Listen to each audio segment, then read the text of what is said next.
All right, let's read another book. So today we are doing Night Pleasures from the Dark Hunter novels. Came out at 1081 after tax. This the last book was the most expensive book, but I thought it was actually well worth the money. So hopefully this one continues the trend. Sold Mike Macmillan, who is not the author, so maybe it's a traditional publisher. I don't know. Hopefully you can see this. If you can't, I'll read it off for you. The page count on romance.io was 323 pages. My Kindle page count was at 310.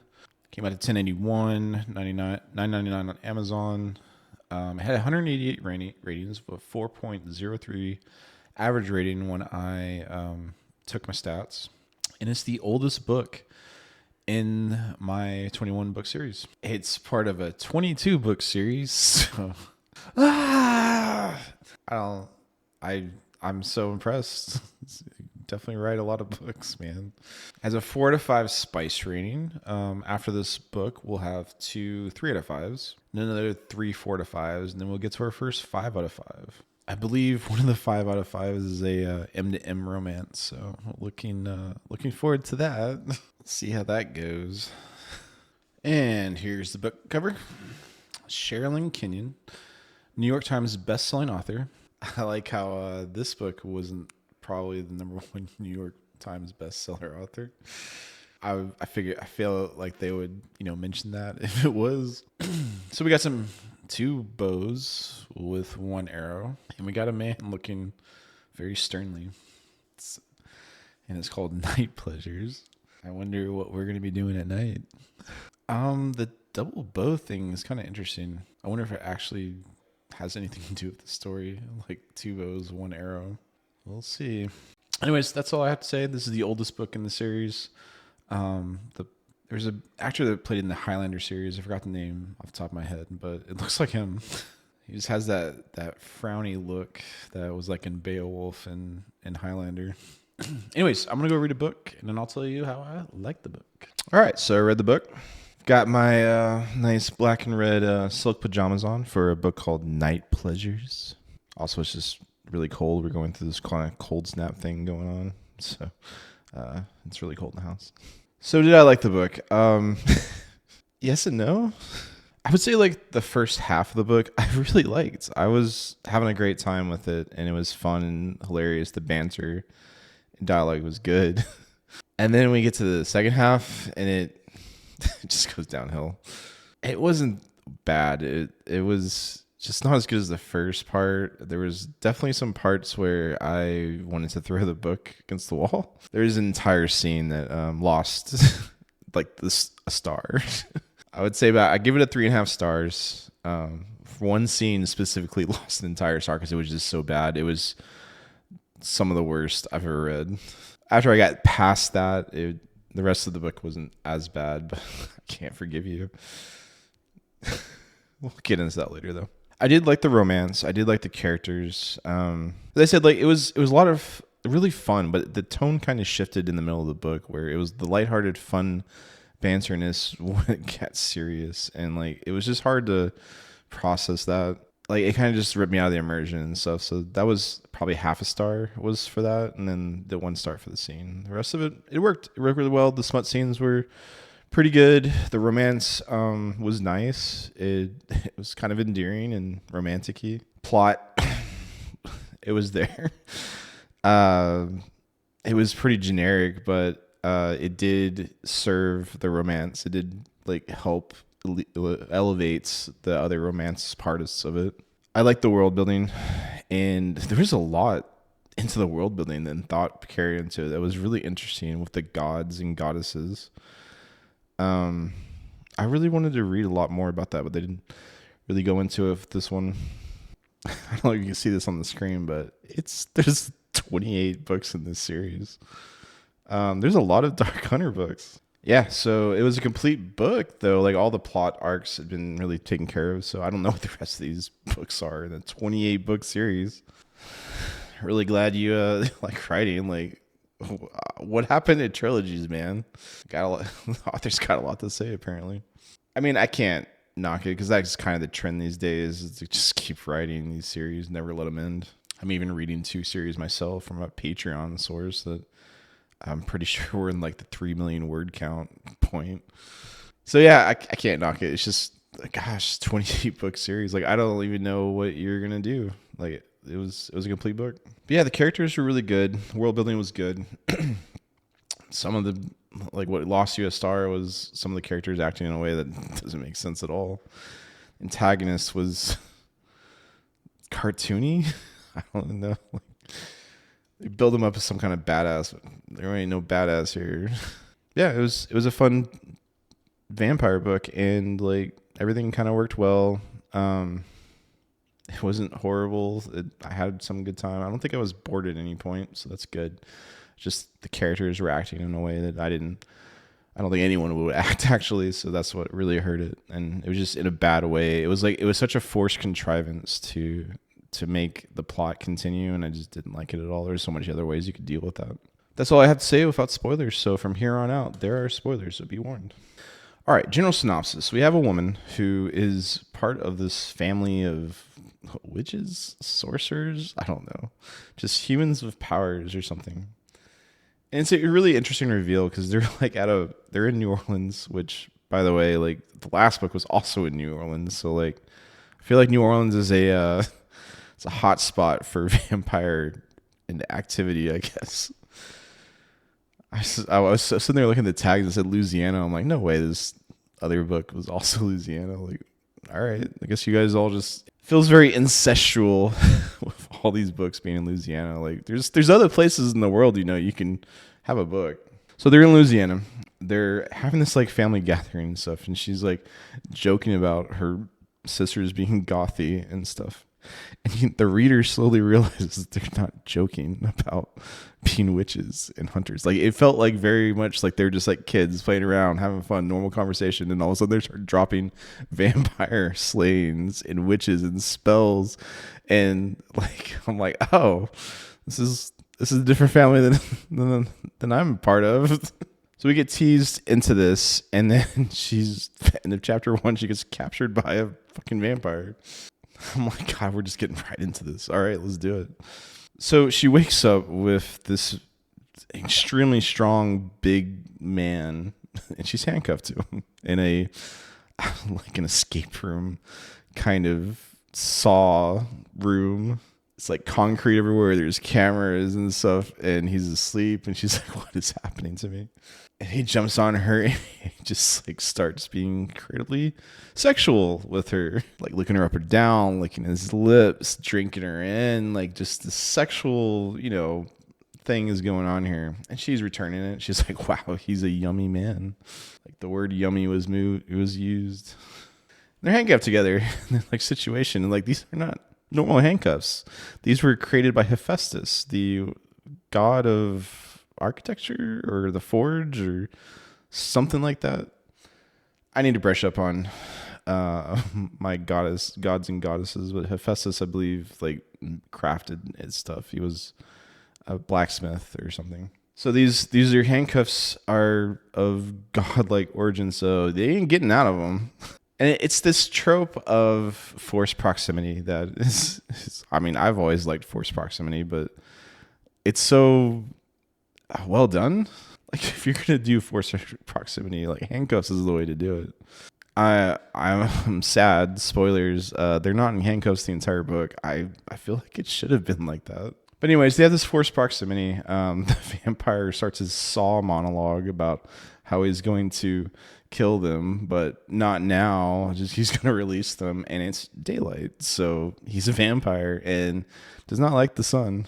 So he's like very much an asshole to her. He's very chauvinistic and prideful and zingers, and she's dishing it right back out at him. So like this whole thing was like these zingers that are really good. I was absolutely having a blast with the way that they were just going at each other with all these zingers, with the situation. Like her sister and her goth were like vampire hunters, so they don't like vampires and stuff, and she very well knows who this guy is. And he isn't really a vampire. He's a dark hunter. And dark hunters are sworn to Artemis, one of the goddesses of the moon, to hunt down the vampires. So he's like a vampire hunter, but he has all the same powers as the vampires, but he doesn't have a soul because the vampires are after people's souls. So they have to escape. He gives a call to his buddy so they can go to like a coroner so he can get a body bag so he can be protected from the sun. And they go into the hospital and she's handcuffed to this dead body and everyone's like looking at them walking through this hospital. She's handcuffed and they like think that he like died by having sex with her. She wrote him while handcuffed. Died to kinky sex. Oh man. And it's hilarious because the MMC and this guy that comes in with the coroner and stuff, they're just like fucking with her. Like, and she's like embarrassed. She's an accountant. She's been doing normal life things, even though her entire family is goth and witches and stuff. She's trying to be normal and be an accountant. So she's not used to like kinky things like this. And like everyone in the hospital is like, damn, know exactly what's up. I really thought this was hilarious. Like if you're going to handcuff two characters together, this is the way to have fun with it. The author was having fun. Like it was not written to be serious at all. Like they're just having a blast. I'm having a blast with the author. It was super fun.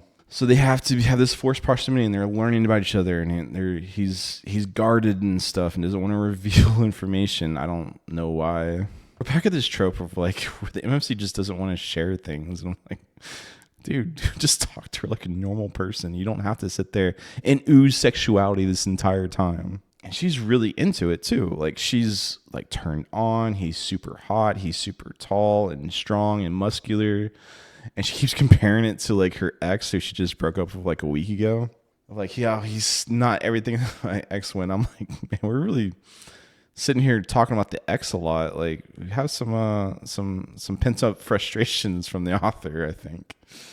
And at this point, the Dark Hunter is worried about like dying from the sun, and he gives the FMC a ring that allows her to go up to any tree and summon Artemis to protect her. And I'm like, what is this, Captain Planet? Like, are you one of the Planeteers using a ring to summon a god? And there's all these references to these 90s shows like Dexter's Laboratory, which was a cartoon I watched when I was a kid, and Buffy the Vampire Slayer, which I didn't watch, and I didn't get any of those references. This was written in 2002, so it makes sense that back then I think all the girls I knew did watch Buffy, so it was kind of writing for them. But this is 2025 or 26 now, and I didn't watch Buffy. I've heard of a character named Angel. I don't know who that is or what they do. I knew that. I think she was it's Buffy the Vampire Slayer, so obviously she slays vampires. But she references him as Angel, and I'm like, I don't know who that is. I'm not looking up. And there's other references too from the 90s in this, and like I'm just like these are aging, man. I don't know if this 23-year-old book is gonna hang here. It's the reason why you don't do pop culture references in your books. Like no one's gonna get it in 20 years. So they're just like barely containing their sexuality, and then you have this darkness that comes over the MMC where like he can't really fall in love with someone. He doesn't have a soul. He's immortal, and he's been around for 2,000 years. And part of the code that they have sworn to Artemis, the god, is that they can't take lovers and stuff. They have to walk alone and fight these vampires. So as much sexuality as he's oozing with her, he knows he can't do it. But he keeps saying this like, wow, she's really drawing the sexuality of me. And he's like, wow, no girls ever make me feel this way. Like 2,000 years, man, and you're this hot with turning all these eyes and you haven't had any women. I don't believe you. I don't believe you at all, author. You can't convince me that he's not doing this. At this point, we get to her friend's house, and he runs into a general, Julian, who is Artemis's uncle, nephew or something. So like you're related to Artemis like by blood somehow. And he knew Kenyon, who's the MMC, from 2,000 years ago and didn't know he was alive. I mean, not really. He lost his soul to Artemis, but he's around. And they have this whole thing where they, unlock the backstory because he ain't telling the FMC anything. Like, we don't do that around here. We don't tell FMC things in any of these books. It's such a dumb trope. I just feel like you should talk to people like a normal person. I don't know. You don't have to be a stuck-up snob and asshole. Like, I get the banter is fun, but like, I feel like just basic knowledge about someone is normal. So they find out he was betrayed by his wife and his family and stuff, and he was crucified and tortured, and while the villain was like having sex with his wife that betrayed him. It's like, holy shit. What a way to go out. And to become a dark hunter, you have to be in some kind of betrayal anguish and cry out to the goddesses, and they'll come and give you your revenge in exchange for your soul and become a dark hunter to face off vampires. That sounds so badass. I'm not gonna lie. Like, I was like, oh wow, okay. How do I sign me up? And become immortal? Just can't take lovers besides a one night stand? Like, So this is how we reveal the backstory. And because the MMC ain't telling her shit, she hears all this through the baby monitor in the house. Like, yeah, the MFC isn't telling FMC anything. Like, she has to like sneak around and find out his backstory. And it makes her like fall for him. And she starts like this whole like 40% of the book, she's been like not liking his snarkiness, not liking his asshole ways. This is pretty normal, but like she's like really likes him. She's super horny and hot for him. And then at this point, Aphrodite like removes the handcuffs and then disappears. And then now they're free. I was like, I wish they could have milked that handcuff thing a little bit more, but it's fine. Then he leaves and leaves her to her fate. And as they leave, they're like, wow, yearning for each other. They're like, wow, we really miss each other. This is something more. I didn't really like it very much because all of it was sexual. Everything was lust for the first 40% of the book. Like, they just looked at each other's bodies and eyes and imagined doing things to each other and stuff. There's this lustful sexiness and stuff. Like, I don't really believe or could feel like any of the yearning for like a soulmate, because that's where they're leading to this, is that they're soulmates. Why? I don't know. I don't understand what the attractiveness was there for either of them, like, besides lust. Like, I get the lust part, but like at the point where, why are they falling in love with each other besides lust? They've known each other for like a day, like it's just lust. Like, you're starting to like say this is more feelings than just lust. I don't believe you. You haven't earned that one. So find out that this vampire guy is, he ambushes the MMC and FMC as they're getting into the house. And then he jumps into a bolt hole where he has to stay there for like 5 days or something. So they have like 5 days off before the villain can start going around again. But now she has some kind of latent power in her family from her sister and her mother and her father. They all have like powers.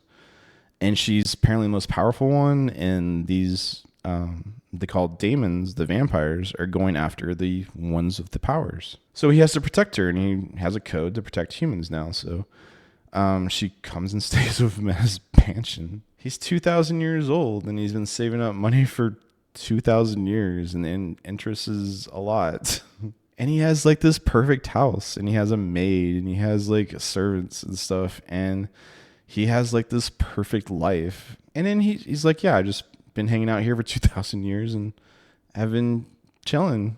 I don't believe you, author. Like, no, what is this? 2,000 years, no relationships, just been going around killing vampires? And that's really what I was going to knock off half a star for, is that we talk about his betrayal from 2,000 years ago from the Roman army, and it's so fresh in his mind. I don't believe you. I don't believe that would be so fresh in mind after 2,000 years. The problem that I have is that we don't feel that 2,000 years. Like this, all this stuff that he talks about of being betrayed by his wife and being betrayed so that he doesn't really trust Amanda or FMC, is that he's just like so hurt from this. But it feels like it happened like 50 years ago, not 2,000 years ago. It felt like it just happened. Because we don't see any of the stuff that happened for 2,000 years. He doesn't feel like a 2,000-year-old. He feels like some 20-year-old with his emotions and his brassedness and the way that he carries himself. he feels very immature for a 2,000-year-old. So when he was talking about like being betrayal and stuff, it like felt like an ex from high school or something. So they're trying to like get this across that he has all this pain built up in him, but like 2,000 years is a long time. Like I don't know how long it takes for you to get over some betrayal. I mean, albeit he was crucified and tortured for like a month. Like I get that. Maybe I haven't really been through that. It's kind of hard to empathize with that. 2,000 years to like mull it over, been free. They're all dead. Like, you know that they're dead. You know that the people that betrayed you are dead. You outlived them, sort of. He's not really alive, but you got to witness that they all died. And we don't get to see any of the 2,000 years that happened before the events of the book. Like, it just doesn't feel like it was 2,000 years ago. It just lost immersion for me. I don't understand how someone could just hold on to this for 2,000 years and like not get over it at all, not have any relationships. I don't believe you, because he walks around as this sexy hot dude. Girls are throwing themselves at him, but he's like handcuffed to Amanda, so like no one's trying, but they would if she wasn't around. I can't believe that no one would try and have a relationship with it. I don't believe it.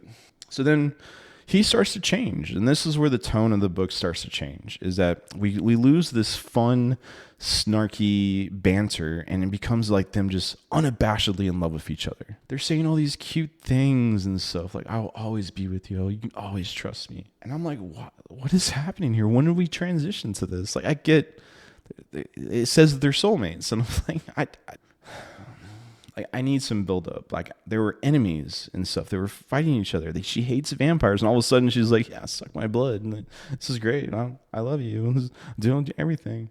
She's making him food. She's kissing him on the cheek. She's running around wearing his like t-shirt. The transition was so jarring.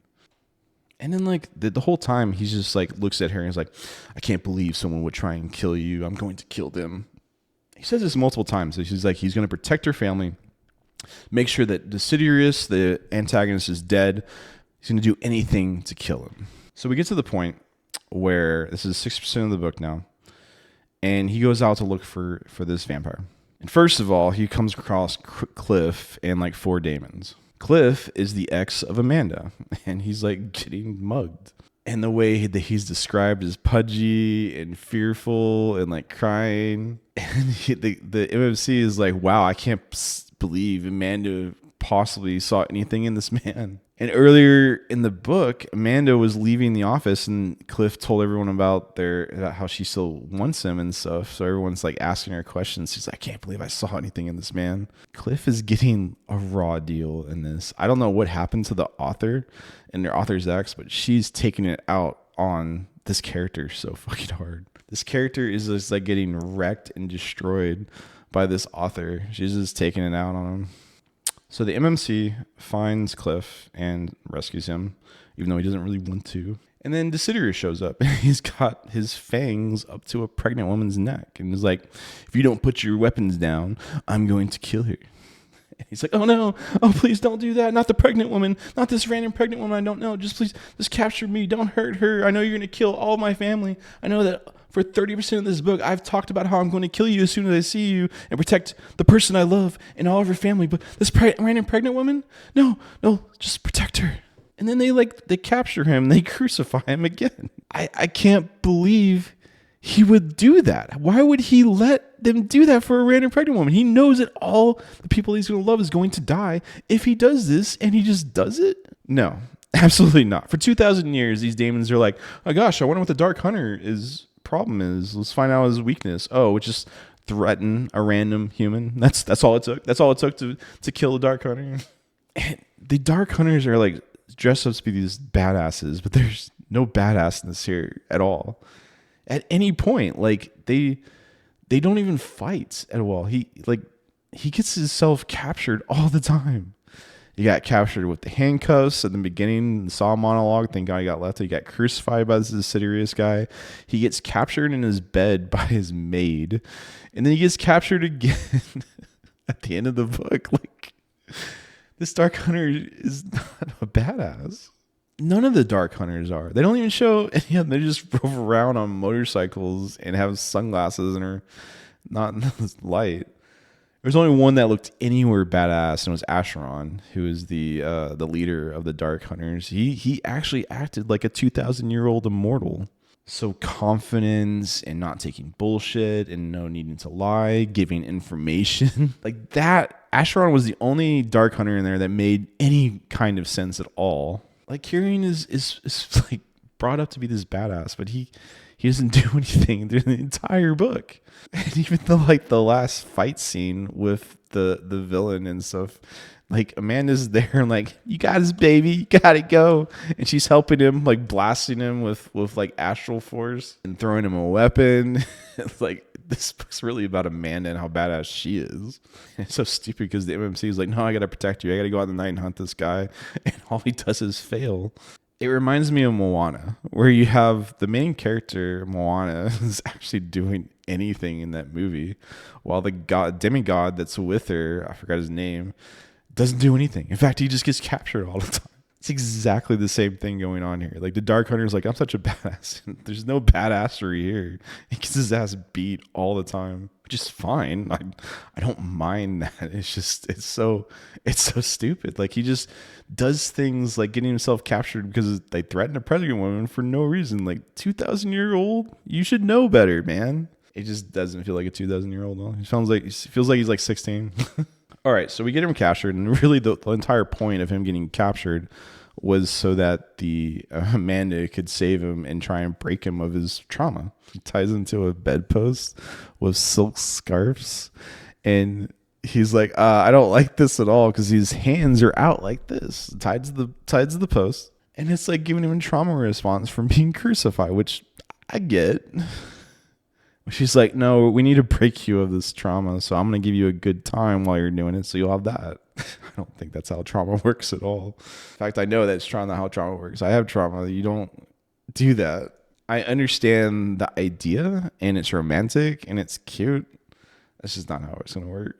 Because he was like, had boiling oil poured on him as torture and stuff, so she takes like hot honey to like replace the idea. And I'm like, oh my God, this is so...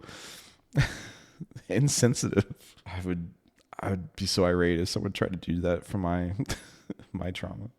And then he gets up, he's like, oh wow, I'm lucid, I'm cured, thanks. It's like, yeah, that worked. That was all I needed. I needed someone to have sex with me while I'm having a trauma response, and that's all I needed.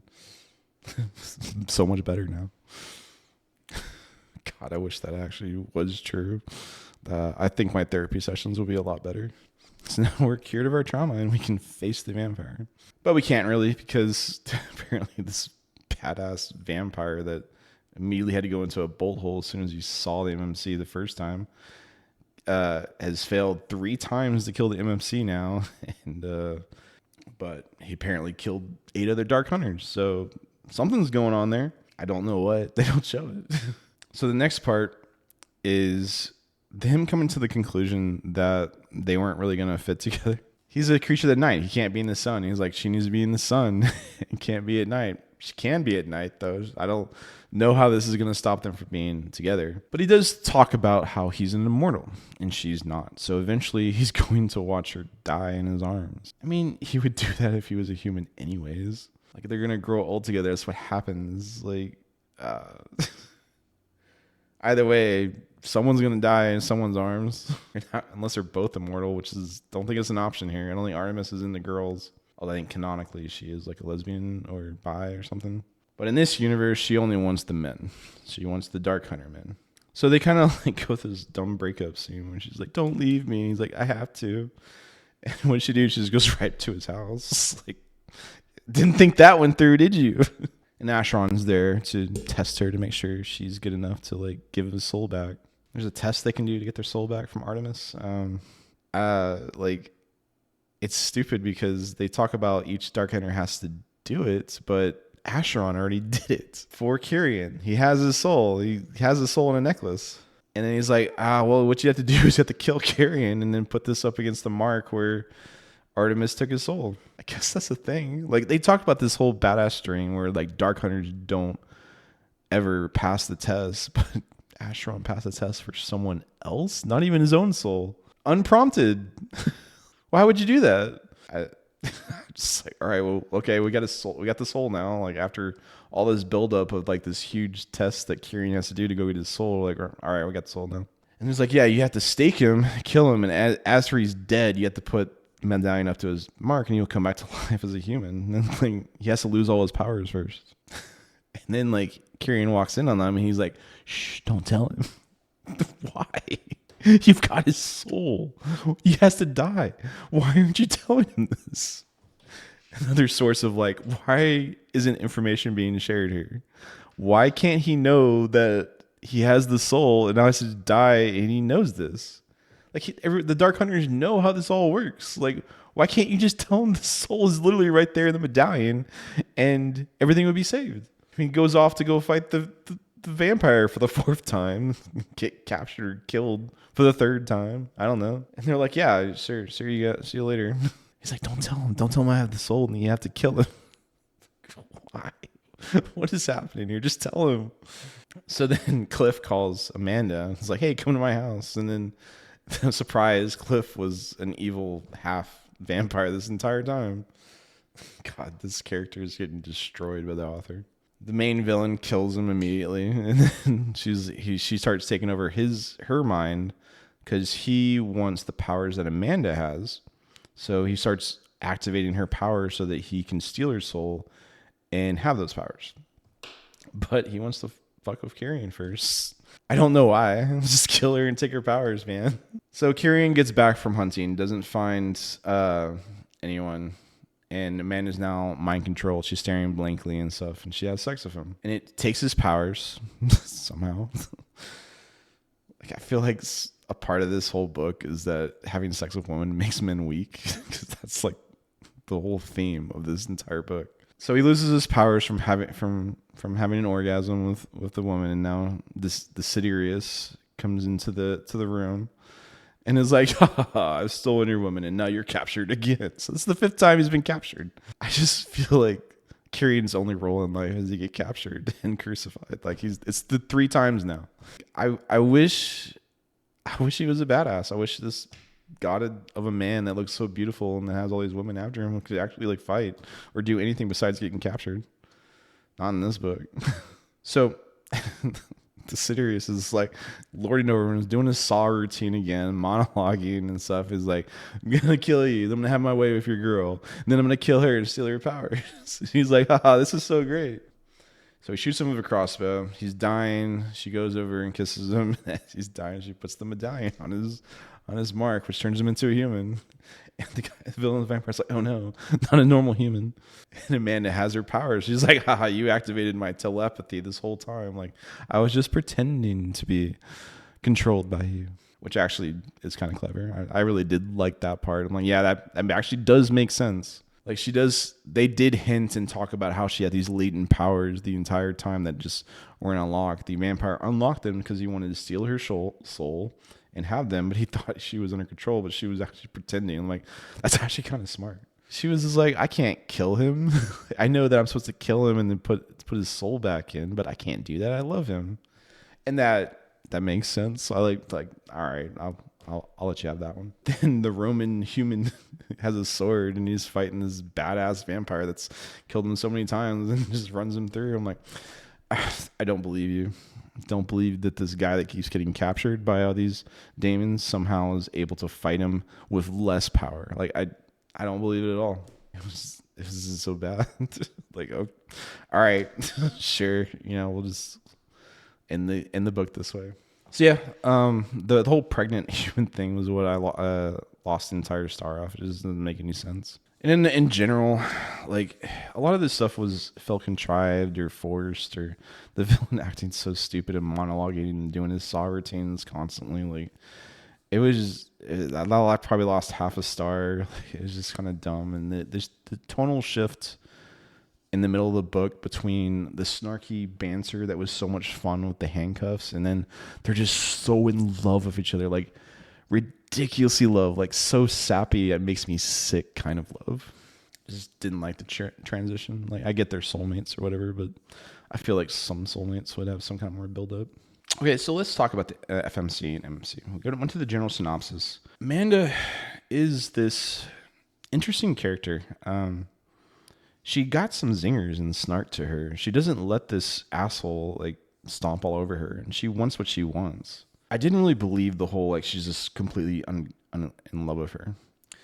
It felt like this really bad wish fulfillment where this MMC is like this incredibly sexy, oozing sexuality kind of person that is so tender as well. He's like constantly giving gifts and caring about other people, but has this wall up in his heart to keep, falling for people and stuff. But she's so different. She's making all his walls melt. It really did feel like the entire story was just to give the author or this character just like the worst type of wish fulfillment, all the things. And I'm just like, this book is written for the woman. I just couldn't relate to pretty much any of it because like even in the sex, like he would just go down on her all the time during the smut scenes and stuff. And then she would ride him and they'd do their thing, or he'd take her in the kitchen or whatever, but she didn't really get any blowjobs. She never really returned the favor until the ending part. Like she's getting all these orgasms, but she's not really worried about his orgasms. All the sex scenes and all the entire book really served for the female gaze, if that makes sense. It felt very one-sided. And I didn't really like it as much as the other ones where, yeah, he's enjoying all of it and stuff, but he's written that way. I feel like he should be getting enjoyment out of her. She should be reciprocating some of the attention that he's giving her. You have a really kinky scene where she ties him up, and I think she, takes him in her mouth for a little bit, but then gets right to the sex. It just didn't feel like she was really reciprocating. So MMC is built to be his badass, but all he does is get captured. I don't understand why he would think he's a badass. I don't know why anyone would think he's a badass. I mean, maybe he just found the one villain that's like his foil. And it's kind of written that way. So like, I give it sort of a pass. But like we need to establish that he's a badass first, because they sure talk about it all the time, but we don't see it. Captured 5 times during the entire book. Like, dude, that's all you do. And as I said earlier, like I don't believe he's 2,000 years old. Like Acheron acts like he's 2,000 years old. Like Talon, another Dark Hunter, and the other Dream Weaver guy, they don't act like they're 2,000 years old. Acheron's the only one that acts like he's 2,000 years old. This guy's so immature. He's making snarky comments and like picking up his sunglasses to look at her like, It was just such an unbelievable part of his character. Like all this pain that he's holding in his heart, and he says it happened 2,000 years ago. Like, I don't believe you. It felt like it happened like 10 years ago. I did like the idea of this MMC where he's become immortal and he's given this incredibly sexy body by Artemis and stuff. For 2,000 years, he's turning all the heads of all these women and stuff, but he can't touch any of them.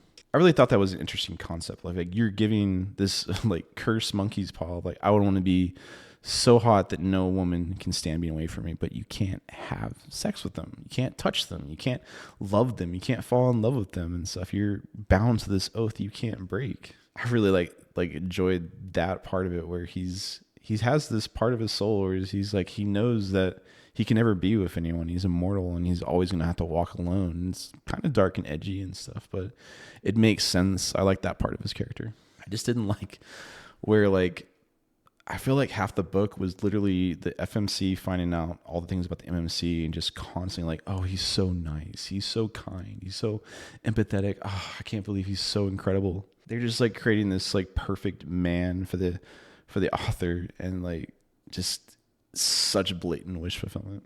All right, so let's talk about the antagonist. The vampires are what there's called Apollites, where they come from the god Apollo. So they're different from humans. They can only live to 27 years old and they can't be in the sun. Apollo is the sun and they don't want to be in the sunlight. He doesn't want to see them. And there's one of two things you can do. You can either live to your 27 years old and die, or you can start stealing the souls of humans so that you can live longer. And you need like a soul every 3 weeks to survive. So the Apollites that don't want to die become daemon and start stealing people's souls every 3 weeks, and then they get hunted down by the Dark Hunters. I thought that was really cool. I thought that was a really interesting idea, and I love this antagonist that I love the idea of the antagonist, not what he does. He had so many chances to kill these people and just refused to do it. it's hand waved away where they're like, oh, he likes to play with people and he's killed 8 Dark Hunters. So like he has some history of being a badass. I just don't see it. Like, what makes you a badass, bro? Every time our villain shows up, our hero's already captured. Like, what did you do? Why are these people like working with you? He has some kind of sway, but we just don't see it's all off screen. So if like every time the villain comes on the screen, he's already captured.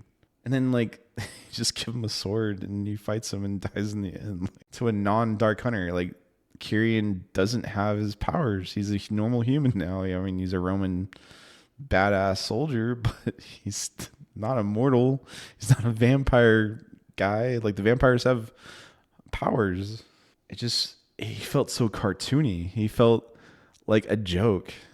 He's like this Saw monologue, this concrete room with all these cameras and stuff. Like they escape from this escape room thing, but like, why don't you go and investigate that building? Who owns that building? I'm sure they have traces to the person you're trying to hunt down. Why don't you go there instead of randomly going into New Orleans on the square looking for vampires? Like, you have clues to who this guy is and where he is, but you just want to go and randomly go through the streets. There was so much this antagonist that was left unsaid. I wish that we could build out this more and explain and show us why he's a badass. Like, people are dying, but yeah, I get that. But like, why? How did they die? Like, can we see some of that? We were doing multiple point of views. Why can't we jump to a time and show the villain being a badass, you know? But I did like the concept and ideas and the world building around the antagonist. Like, it was really interesting. Definitely want to know more. And apparently the 28 book series probably goes into more of that.